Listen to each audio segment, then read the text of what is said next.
It's been a long day without you, my friend, and I'll tell you all about it when I see you again. We've come a long way from where we began. Oh, I'll tell you all about it when I see you again. When I see you again. Why'd you have to leave so soon, yeah? Why'd you have to go? Why'd you have to leave me when I needed you the most? 'Cause I don't really know how to tell you without feeling much worse. I know you're in a better place, but it's always gonna hurt. Carry on, give me all the strength I need to carry on.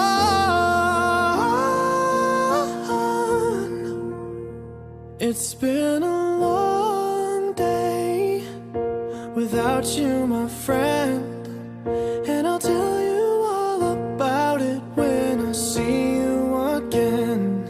We've come a long way from where we began. Oh, I'll tell you all about it when I see you again. When I see you again.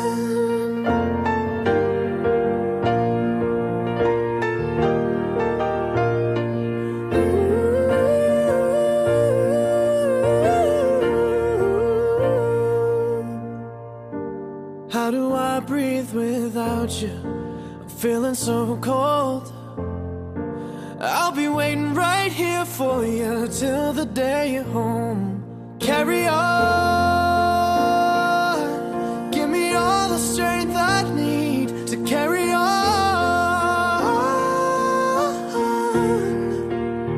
So let the light guide your way, yeah. Hold every memory as you go,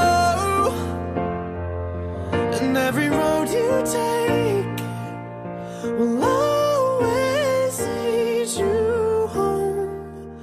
Oh,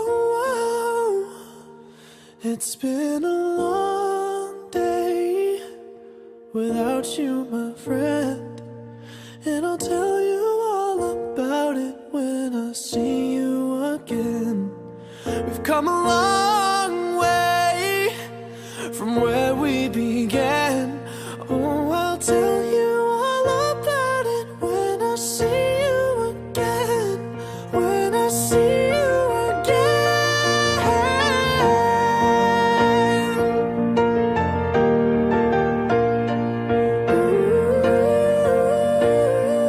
When I see you again, see you again.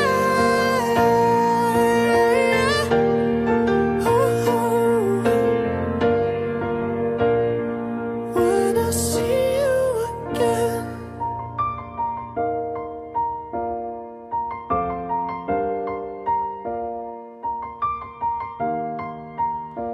It's been a long day without you, my friend, and I'll tell you all about it when I see you again. We've come a long way from where we began. Oh, I'll tell you all about it when I see you again. When I see you again. Why'd you have to leave so soon, yeah? Why'd you have to go? Why'd you have to leave me when I needed you the most? 'Cause I don't really know how to tell you without feeling much worse.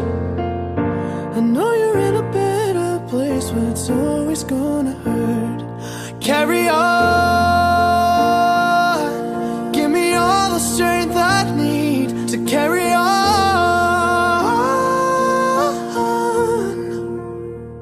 It's been a long day without you, my friend, and I'll tell you all about it when I see you again. We've come a long way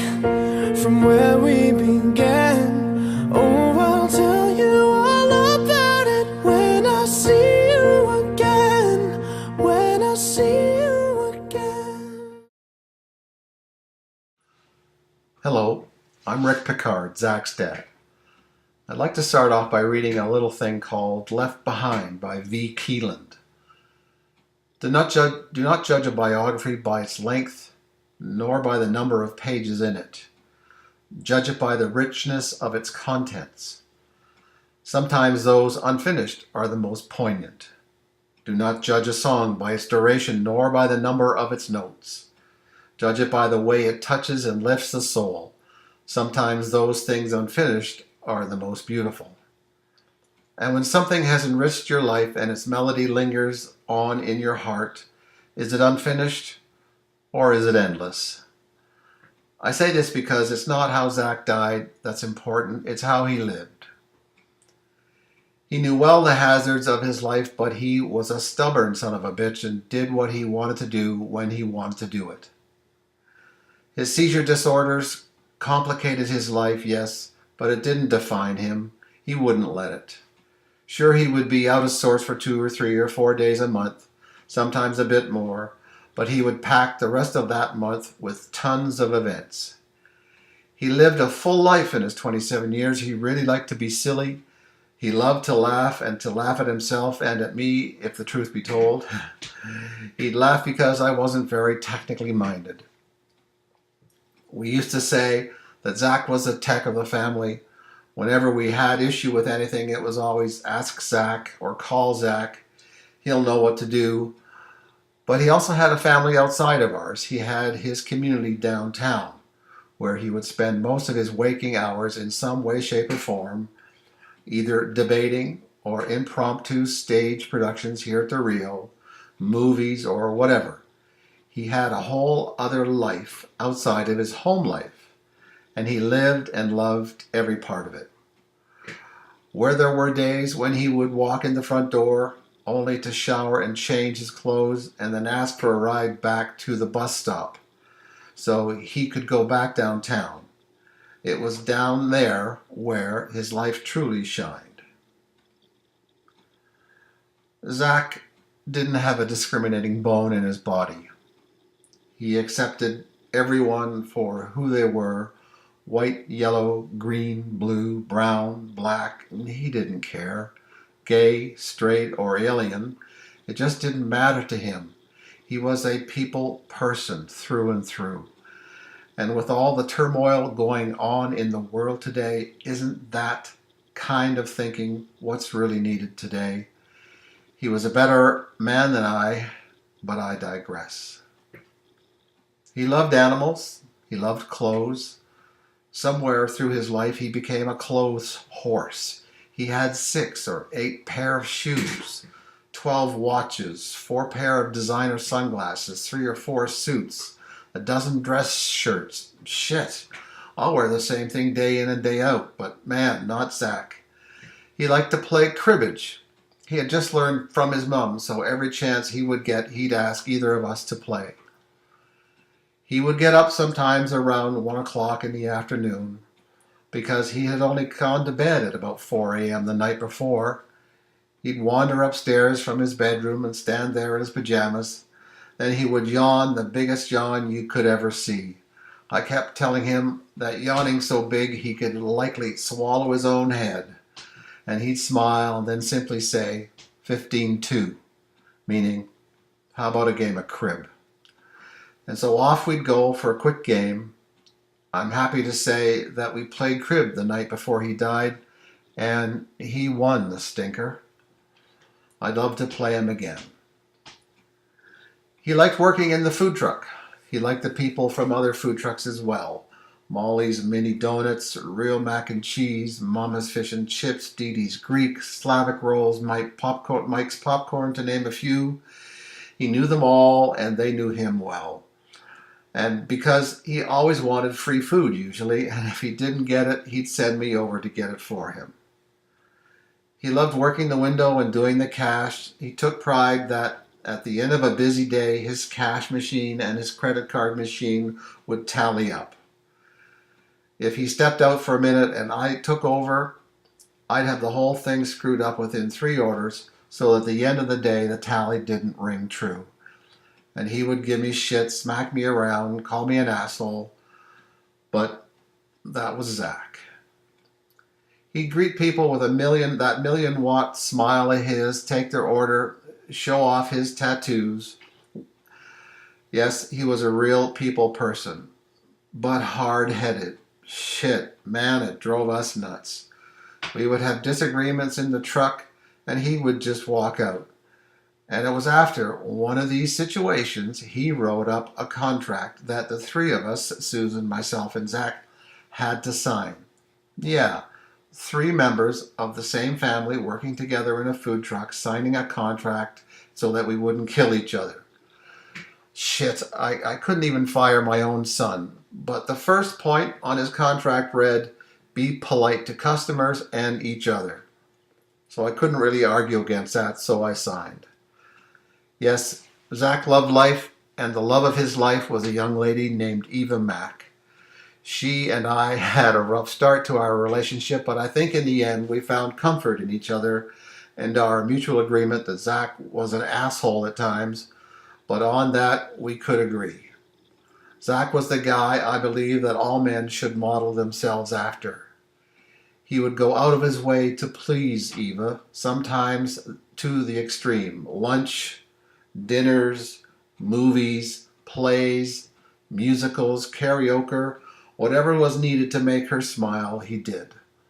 Once he hired a dog breeder in Chilliwack to bring a litter of fresh new puppies to the house just so she could play with them in the backyard. A few months later, I woke up to find a tractor trailer pulling up into the front of the house, and I sat there and watched as they unloaded a 300-pound pig.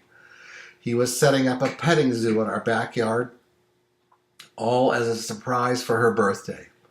Yeah, we had that pig, some baby goats, chickens, bunnies. It was a real farmyard in the backyard, complete with poop. But yeah, the grass never looked greener after that. They had a special connection which lasted through his last days. The day before he died was one of the best days of his life. He was so happy. He had booked a weekend away for Valentine's Day for him and Eva to go to Victoria. He had booked a 7-day trip to London, England for August for Eva and himself to go visit the Harry Potter exhibit over there. And he had a job interview right here at the Rio Theatre, and we were later to find out that Corinne, the owner, was going to be phoning Zach the next day to let him know he had gotten the job. So in a way, it's only fitting, we thought, to hold this memorial here. I wish to thank the Rio and Corinne for allowing us to use this great facility.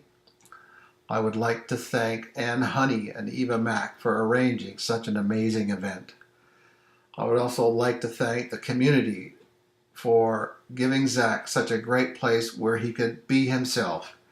He did so love you guys.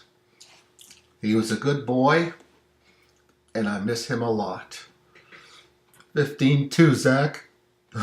Anytime, anywhere. Cheers.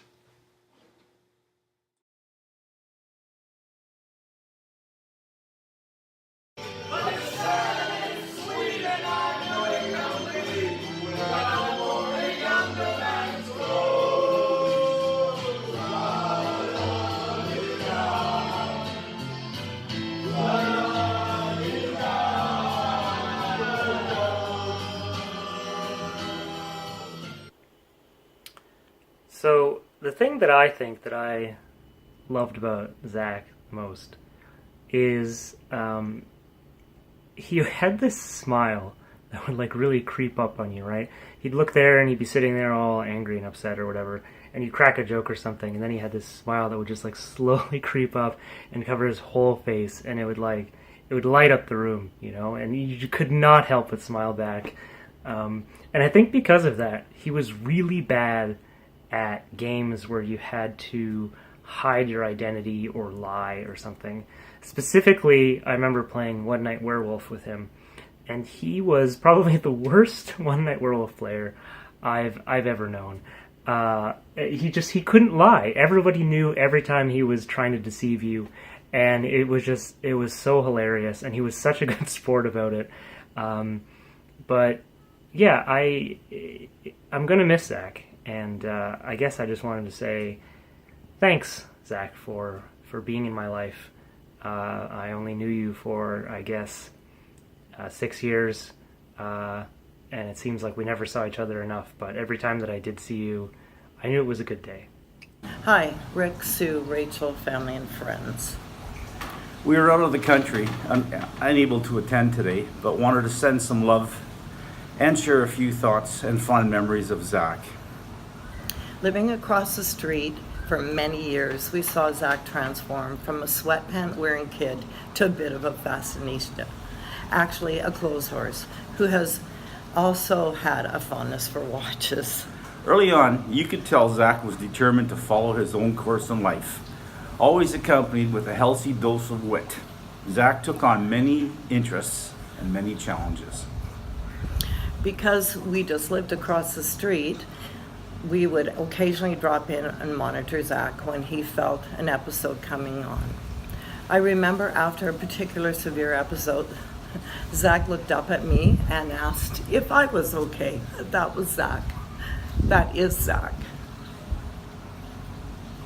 Miss you, Zach, your perpetual grin, your dreams.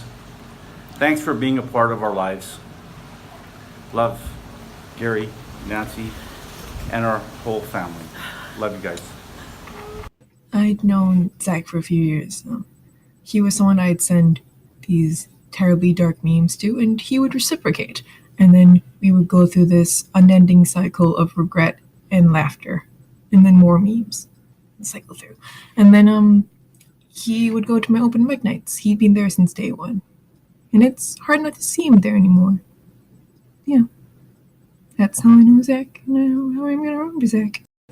Hi, I'm Scott Grant. I'm Zach's financial advisor. I've known him for not as long as many of you, but in the short time I've known him, it's been a pleasure. And he's had an impact on me that I didn't suspect or expect. You know, when I first met him, he has that great smile. A smile that makes you feel welcome and makes you feel like you're his friend. And as you get to know him, you become inspired.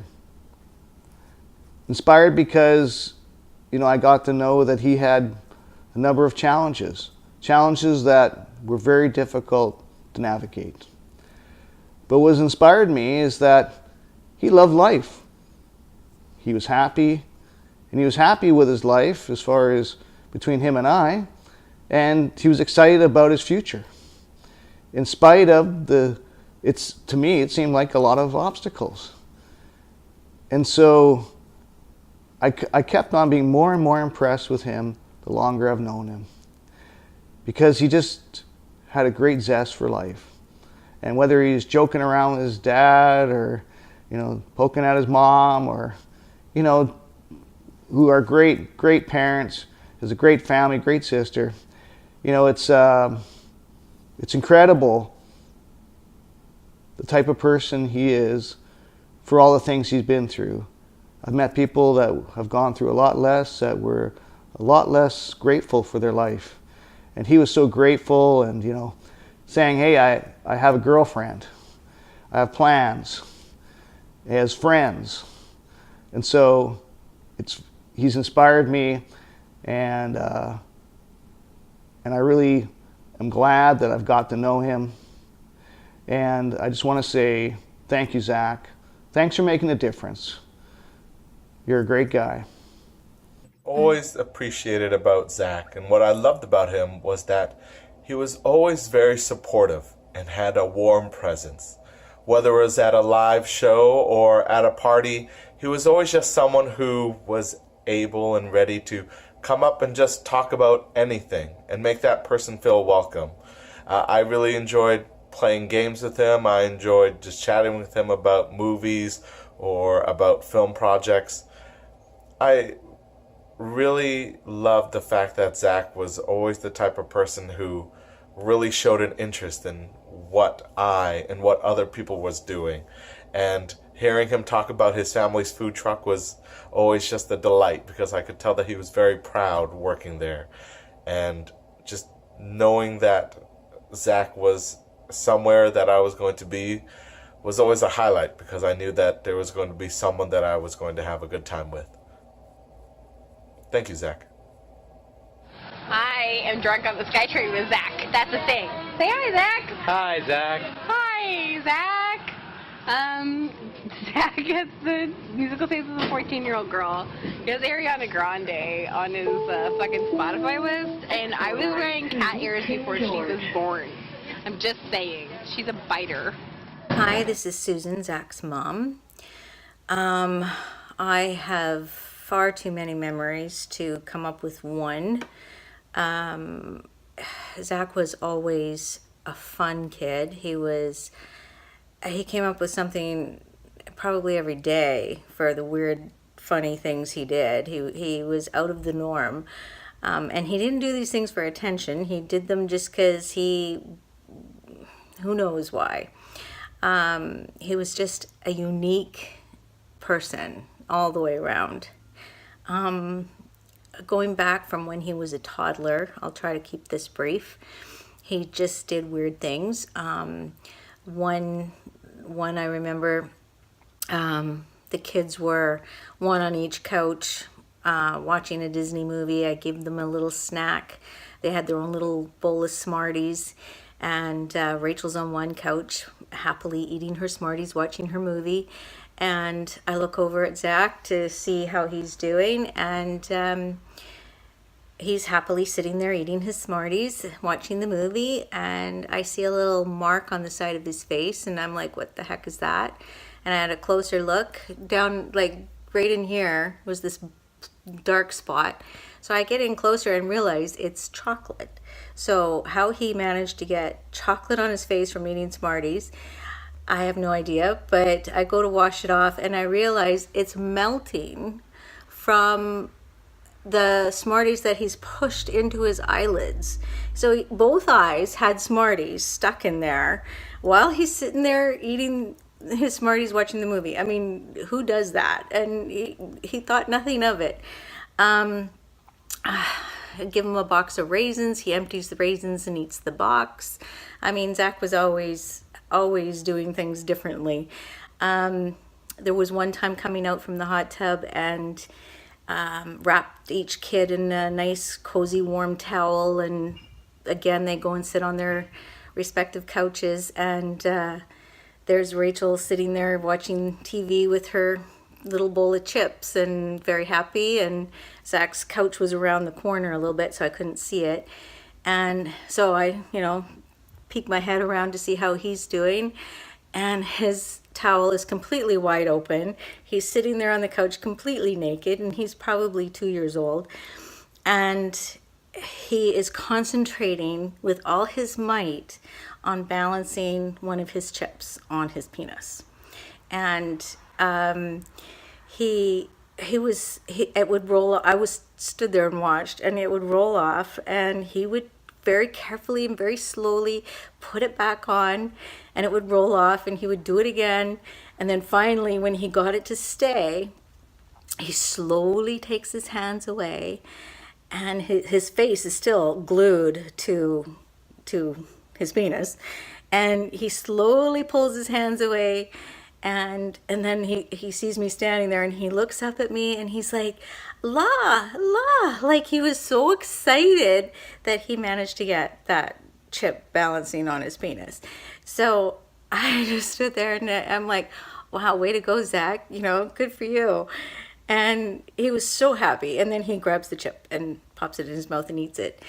I have a million of them, so it's not like I could share my favorite because there's just far too many.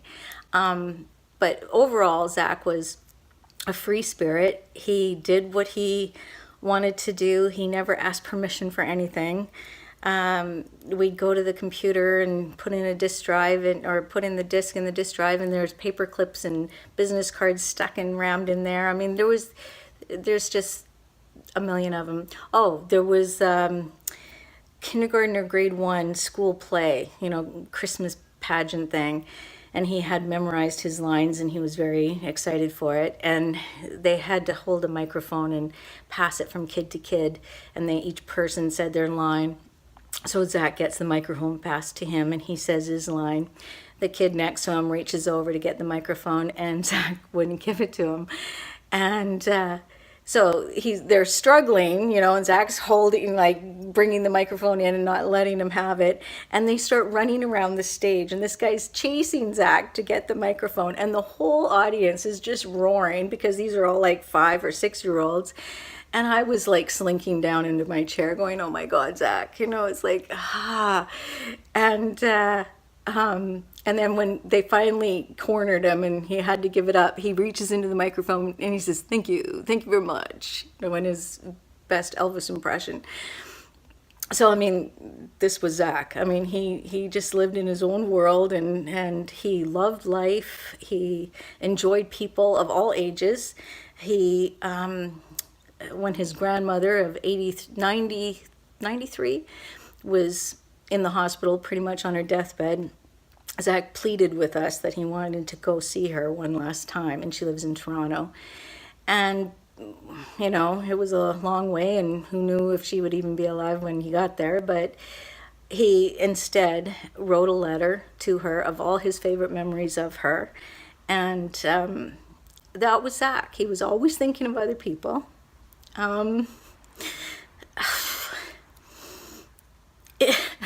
He was a good kid, and he grew up to be a very good man.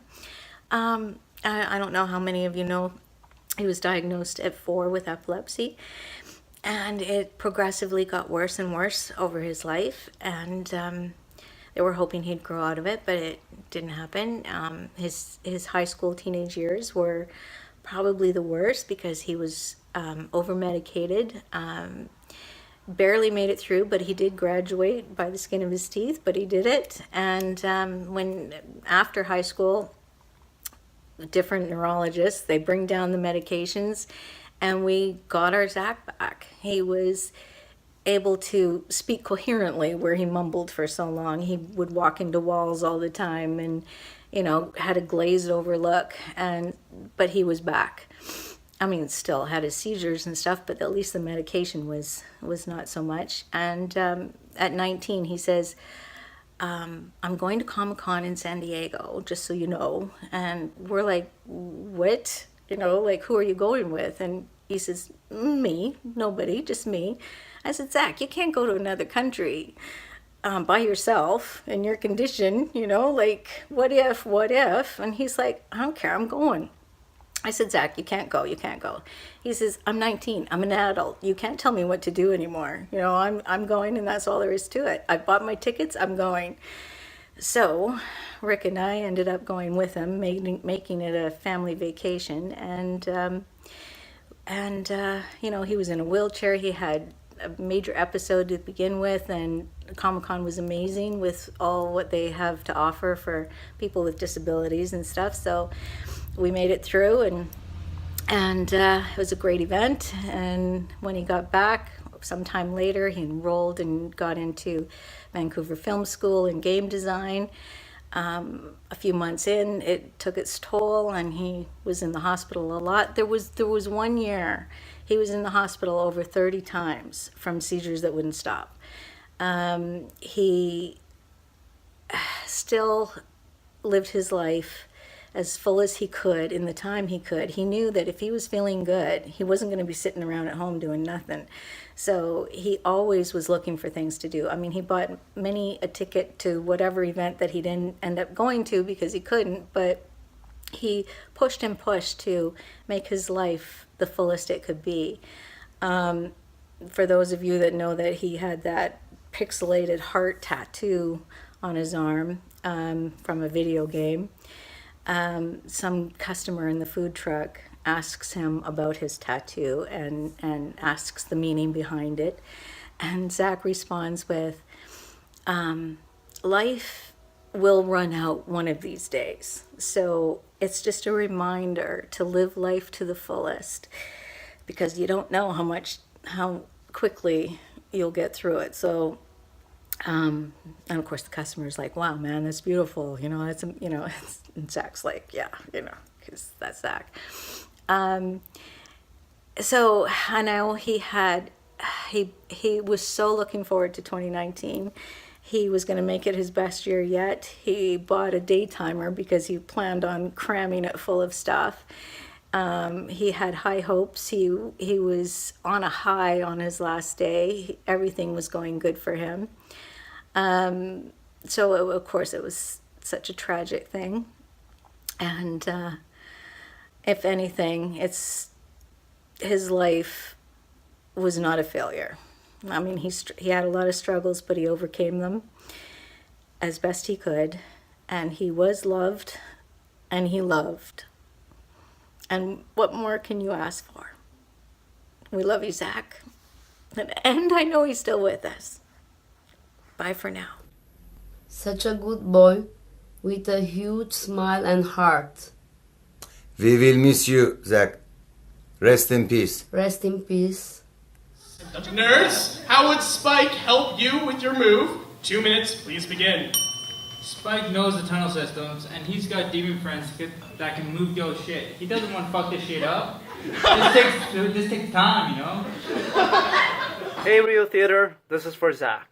So the first time I heard of Zach's name was at a Geeks vs. Nerds meeting weeks before the first show. We were going through a list of debaters, and his name popped up. Zach Picard.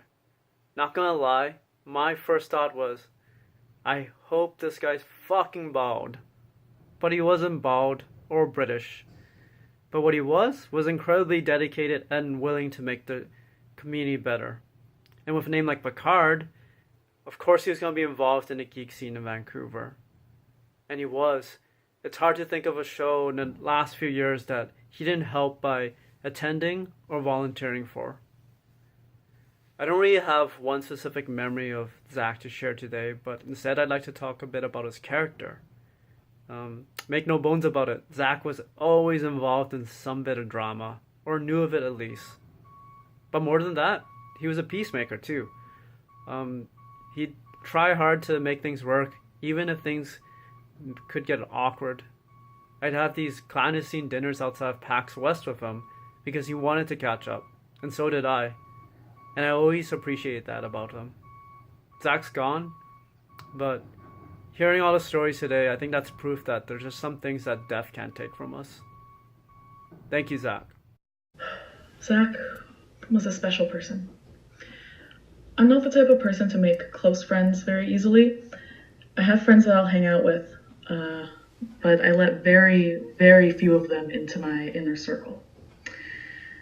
Zach didn't so much as, I didn't so much as let Zach in to my inner circle as he forced his way in. I was just the kind of guy he was. He was so inquisitive and friendly and warm. It was hard not to get close to him. He was also an asshole. There was one time where he found an old video of a high school project that I had where I sang Had a Bad Day, and he insisted that we watch it, and he laughed the whole way through, and I cringed the whole way through. And then the next day at karaoke, he decided, or the next week at karaoke, he decided to sing that song. But that was just the kind of guy he was. He found humor in anything that he could, and he would do the best to brighten your day. He would go out of his way, traveling for hours from Surrey, just to spend a moment with you, just to maintain that friendship. Zach, I miss you so much. I'd give anything to have you blow up my phone with your nonsense again. I didn't know how good I had it, and I wish I could tell you. Life keeps going, but it's a little dimmer without you in it. So our favorite memory of Zach is at Carrie's house when we were playing a Jackbox game called Faking It, where you have to guess the faker. Yeah, essentially the game is you're all playing on your phone and you're given an instruction to do something, except for one person who's the faker, and they're not given an instruction, so they have to play along as if they have the instruction. That was always Zach somehow. Yeah, It's every not time. It's not even built into the game to be the same person over and over again. But every time Zach was there, he was the faker like 10 times in a row. Yeah, we Yep. played 12 matches in a row, I think. Same players. And I remember because Matt kept saying, "It's Zach. Like, why aren't Yeah. you guys guessing Zach? Because you all have to guess the same person, otherwise the faker gets away." But nobody was listening to Matt. I wasn't playing. You weren't even playing, I didn't but have a nobody was phone. listening to you, and so Zach kept winning and kept getting away, and he was like, "When will you guys listen?" And Because all he had to do was just, his smile just... yeah, Yeah. that's And smile, who right? would... The smile. Who would guess? Who would accuse him? Yeah, I know. And there was one time where he wasn't the faker, And everybody accused. Everybody accused him because his answer was like, It was like, how many times has this happened to you? And most people are thinking like 0, Yeah. 1, and he was like infinity. yeah. Yeah, it was always really fun to have him at Carrie's parties, that's for sure. We love you, Zach. Love you, Eva. For the last 3 or so years, Zach, Eva, AJ, and I used to go dancing quite a bit. Zach and I used to have some of our rituals every time we went dancing. We would fight about what was better, the 80s or the 90s. He would swear it was the 90s, and I would tell him he was wrong. We would argue about who loved AJ more. He would win that one. And of course, he would swear that he could drink a Jaeger bomb, the grossest drink on earth, but that we both really enjoyed, faster than I could. And every single time, we would have 2 of them. And every time he would try to drink it faster than I could, and I could see how much he was trying to win. But he still never could. But instead of being upset or disappointed, he would always just look at me after drinking it with this huge smile on his face that I'm sure everyone knows what it was like. And he would just promise that the next time he would win.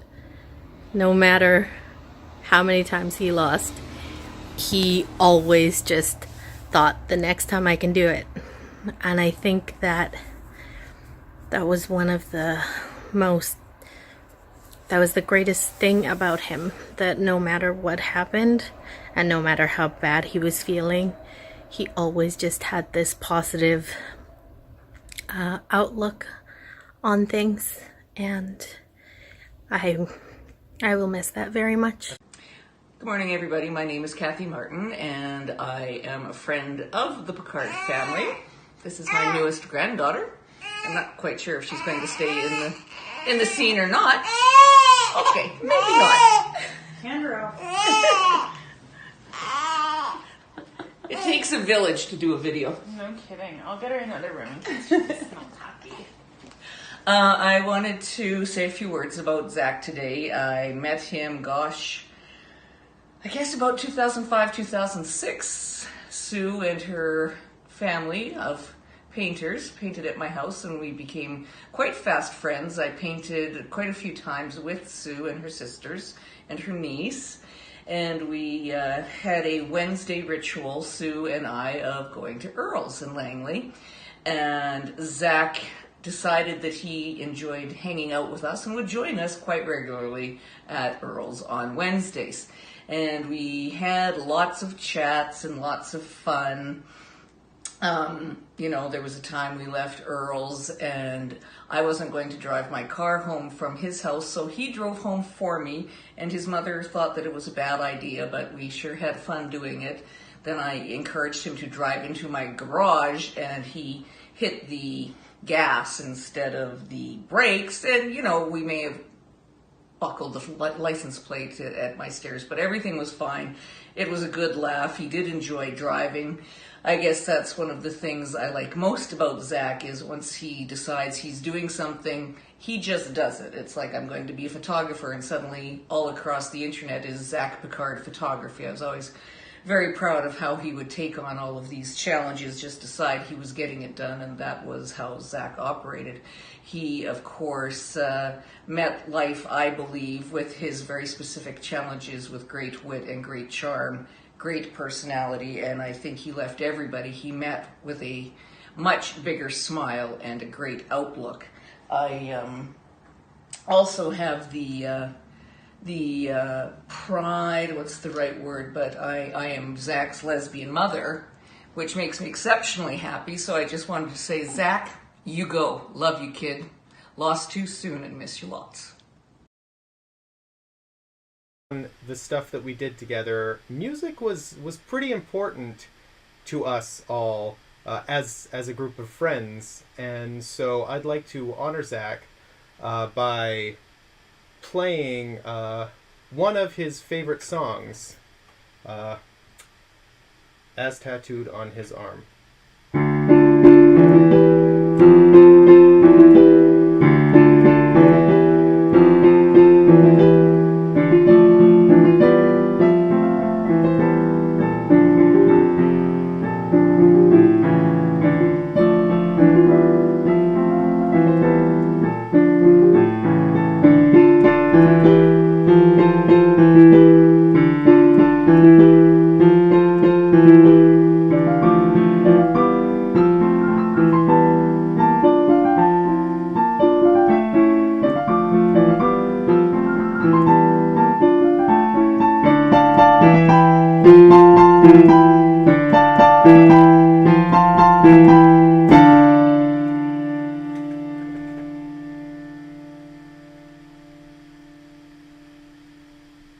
Thanks for everything, Zach.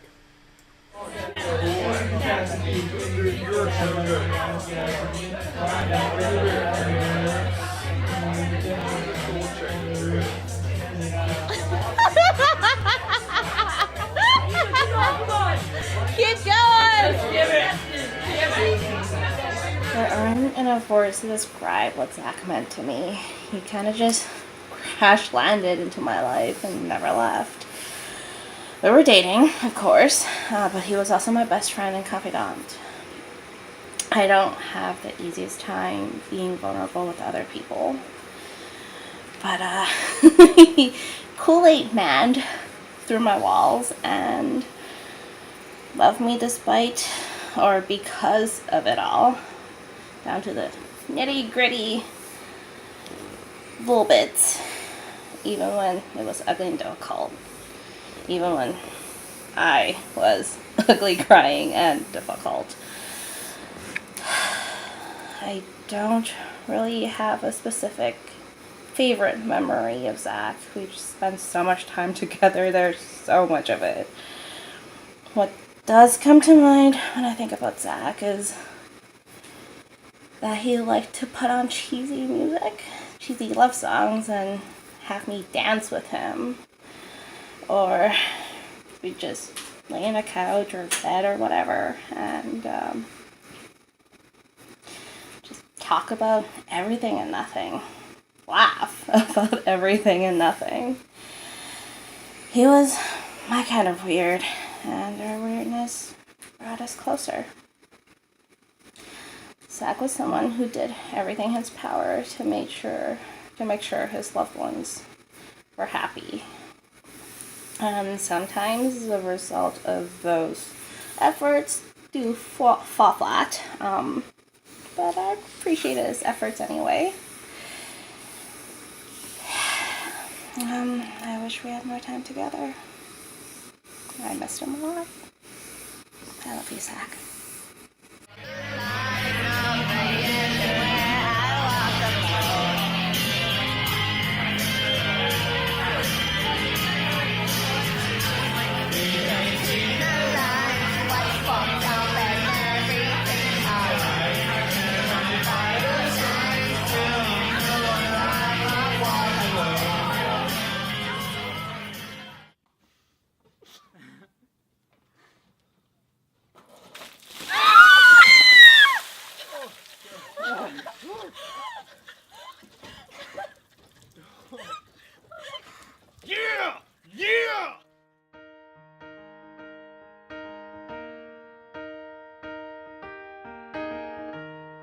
us the moment we needed the most.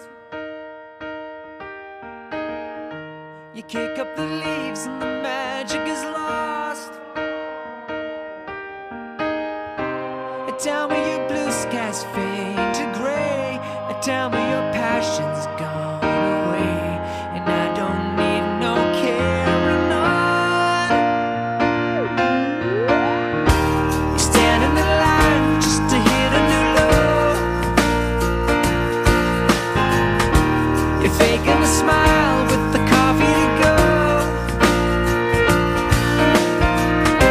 And tell me your life's been way offline. You fall into pieces every time, and I don't need no carrying on, 'cause you have